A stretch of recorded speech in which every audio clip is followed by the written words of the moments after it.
দুপুরবেলা ভাত টাত খেয়ে রেডি হয়ে নিয়েছি। আর তারপর এই যে মহাশয়, ইনি এতক্ষণে এলেন। প্রায় ১ থেকে ১.৫ ঘন্টা আমাকে ওয়েট করানোর পর ফোন করছি কখন থেকে, যে কখন আসবি, বলছে আসছি আসছি বেরিয়ে গেছি করতে করতে এই যে এলেন। তারপরে আসার পর আবার এই যে এখানে গেটে এসে এইখানেও প্রায় ১ ঘন্টা মতন দাঁড়াতে হলো। তারপরে দেখো এদিকে একটা রাস্তা দিয়ে নিয়ে গেল। আমার বাড়ি এখানে, আমি এতদিন থেকে ছোটো থেকে বড় হয়ে গেলাম, কিন্তু এই রাস্তা আমি আগে কখনো চিনতাম না।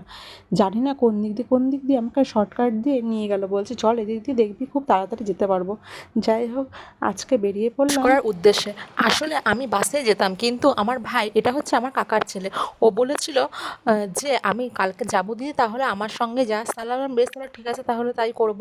সেই মতন ওর সঙ্গে একসঙ্গে যাওয়ার প্ল্যান হলো। আরে দেখো, যেতে যেতে হঠাৎ করে নেমে গেছে প্রচণ্ড বৃষ্টি, কী করা যাবে, একটা গাছতলা দেখে দাঁড়ালাম। আর এমন জায়গাটাতে আমাদের মানে বৃষ্টিটা পড়েছিল যে সেখানে দাঁড়ানোর মতন কোনো জায়গায় ছিল না। বৃষ্টিতে বেশ কিছুক্ষণ দাঁড়ালাম, ভিজলাম। তারপর দেখো আস্তে আস্তে পুরো ভিজে একবার কাকসন। তারপরে একটা দোকানের নিচটাতে গিয়ে দাঁড়ালাম। আর তারপরে কি বৃষ্টিতে বেশ ভিজার, প্রায় ওইখানেও প্রায় ০.৫ ঘন্টার ওপরে দাঁড়িয়ে থাকতে হয়েছিল। তারপরে আর বেশিক্ষণ মানে কী করবো বুঝতে না পারে, তারপরে বৃষ্টির মধ্যে ভিজে ভিজে বেরিয়ে পড়লাম।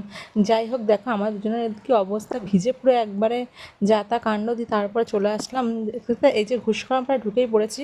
হ্যাঁ, এইখানে এসে ওর জন্য আবার কিছুক্ষণ ওয়েট করতে হলো, তখন বৃষ্টিটা প্রায় কমে গেছে। আর এদিকে দেখো দেখতে দেখতে চলে এসলাম স্টেশনে। আর স্টেশনে এসে ওর জন্য ওয়েট করছিলাম, তখনও ঝিরিঝিরি বৃষ্টি পড়ছিল।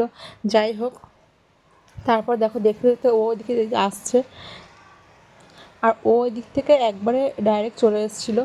যাই হোক, তারপরে দেখো তিনজনা মিলে চলে গেলাম দোকানের উদ্দেশ্যে। আর আসলে তোমাদেরকে তো বলাই হয়নি যে কোথায় যাচ্ছি। আসলে আমি যাচ্ছি গোল্ড শপে। আসলে আমার একটা জিনিস অর্ডার দেওয়া ছিল, সেটাই আজকে আনতে যাচ্ছি।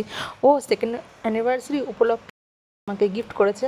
যাই হোক, দেখো দেখতে দেখতে চলে আসলাম দোকানে। আর দোকান থেকে একবার ডাইরেক্ট বাড়িতে এসে তোমাদেরকে দেখিয়ে দিলাম কী নিয়েছি। আজকের জন্য একটু কুইটাটা কেমন হচ্ছে কমেন্টে জানিও। দেখা হচ্ছে নেক্সট কোনো ভিডিওতে।